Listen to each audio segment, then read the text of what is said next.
Good morning for the Met Radio Morning Mixtape. I am Donovan Lacroixy, returning to the show, and new to the show, I've got Peter Long returning, and new to the show, I've got Adam West to talk about I Made It Worse Productions. How you guys doing? Doing very well. Very good.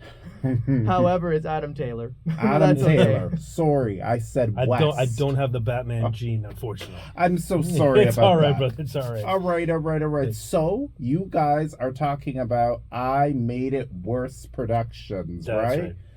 Explain to our listeners, how did this come about? Peter, welcome back to the show. You've been on the show before. Yes, I have. Adam, thank you for being on the welcome. show. So, Adam and I started talking about just life and stuff. Found out that we have commonalities when it comes to literature and films, particularly horror films. And we would ad nauseum speak of, what films were great. He would give me new films I've never heard of. Then we talk about classics. And Barker came up a lot, the Hellraiser series, Pinhead. And we started talking about things that we wouldn't do if we could make a film. Tropes that we wouldn't hit, things that are trite, things that just ask way too many questions. And we kept saying, how would we do that? How would we make it worse? I.e., more horrific, more fearful, more visceral. And we started talking about this idea to do a short film, based on nursery rhymes. Yeah. That slowly but surely escalated into something much, much bigger. And then we coined the phrase, I made it worse, because every time we would talk about this film, we'd go in every day and say, I just made it worse. I just made it worse, i.e., more horrific, more fleshed out, more visceral. I think it was also a matter of choices, too. There were, as you said, there were certain things we weren't willing to do.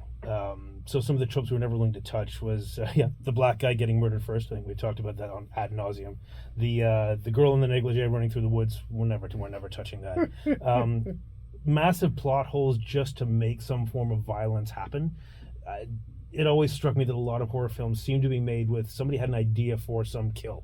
I went, let's make a movie around that. So we didn't want to touch on that. We also wanted to go back to the idea that dialogue was important, that characters were important. You weren't going to care about a character if they didn't actually speak to you, if they didn't actually give you a reason to want to. They weren't just a placeholder for some form of, this is the black guy, this is the Asian guy, this is the blonde, the brunette, the love interest. It just gets incredibly boring.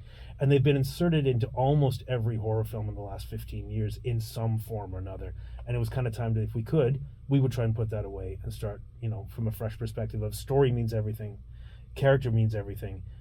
And beyond that, you can go quite a long way in the sort of shock value without it being corny. Obey the rules of your own universe. So if you're going to set them, make sure that they work. And we were really, really concerned with everything we were starting to do about avoiding plot holes and devices that really have either been done too often or don't actually lead anywhere.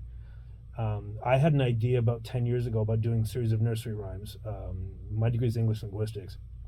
And I went through a lot of things like the Grimm fairy tales and all that. And original nursery rhymes are absolutely horrifying. We have kind of sanitized them even in the last 50 years. If you really break down Rockabye Baby, there's nothing good about that. Why we're singing that to children, I have no idea. Kind of glad we are, but so I had this concept that I brought to Peter and said, if we could make this into something, what would you think? And as Peter said, gradually over the sort of 3 or 4 days we've been talking about this, like one of us would leave and come back, oh, yo, man, I just made this so much worse.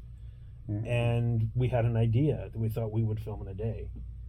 And then I woke up about 8-9 weeks ago and I'm like, all this is wrong. We've been going about this the wrong way. The idea is good, but let's follow our own rules and make it character driven. And then we pushed it further, and then we realized we were onto something that might be kind of unique. All right. But you guys didn't make it worse, though. You guys are making it better. We're making it better, but worse it's so in much the worse. best possible In the best way. possible way, yeah. So extrapolating on that, it started off as a oneer, just a one shot. We're just going to start on the close and pull out.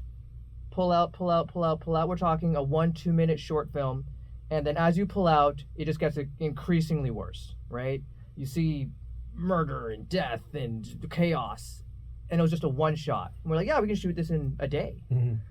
And the more we spoke about it, going back to the things that we spoke about for our production company, the things that we want to avoid, and the things we want to pay attention to, we kept asking questions, right? The biggest question is why, right? Why would that work, right? And we would take apart our own thought processes ad nauseum. We would write something down or have a thought and then take it apart. For all intended purposes, we would give each other a peer review every single day Every single and time. rip each other apart until what was left was, in our minds, the tightest form of what that thought could be. And then once all avenues had been explored, right, every possible permutation, then we would move on. And in moving on, we discovered that it needed more things, A, to make it make sense, and B, just to add to the visceral nature of fear. So really, we're pushing fear, not horror.